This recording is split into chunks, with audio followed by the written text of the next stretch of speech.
fait quelques kilomètres et nous sommes maintenant en baie de Douarnenez devant le port du Rosemeur en compagnie d'Elodie. Elodie, responsable nautique sur du programme maritime sur ces tempêtes.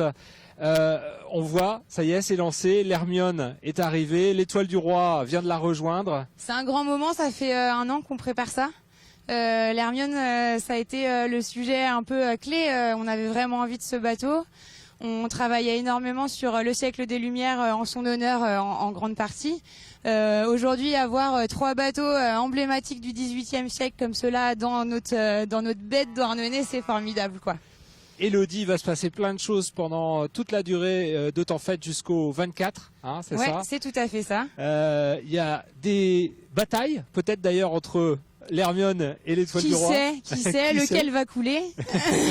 Il y aura aussi des parades évidemment avec plein de bateaux différents. Vous avez thématisé, hein. Qu'est-ce que on peut découvrir? Oui, alors comme à chaque édition, on a de nombreuses flottilles forcément. Donc là, cette année à l'honneur, la flottille du XVIIIe siècle avec des bateaux emblématiques. On en verra d'autres tout à l'heure, les lougres qui vont arriver, les yawls de Bantry qui sont vraiment typiques de cette époque.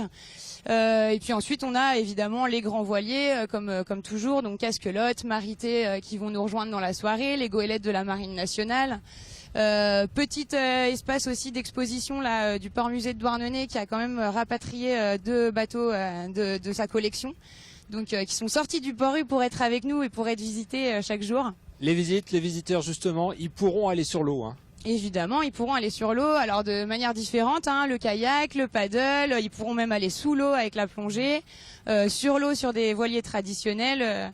Bon voilà, l'objectif, tout le monde navigue.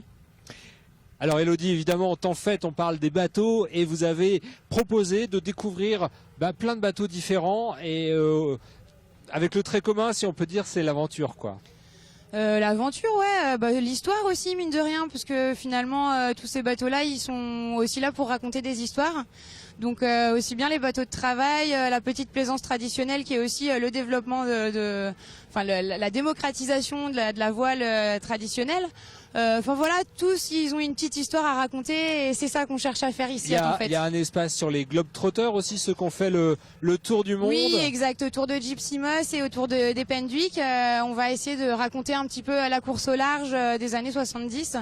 C'est un petit focus dans ce grand festival. Alors on pourra découvrir à la fois des courses de godilles, des batailles navales. Alors c'est ça, il y a à la fois le but de divertir le grand public, alors avec des concours de godilles, des initiations à la godille, à la touline, au lancer de touline.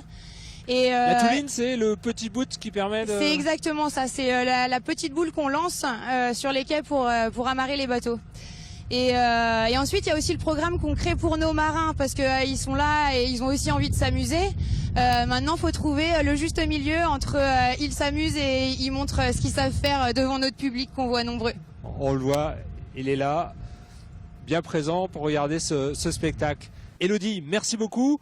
On va se quitter avant de éperonner l'Hermione qui est juste derrière nous.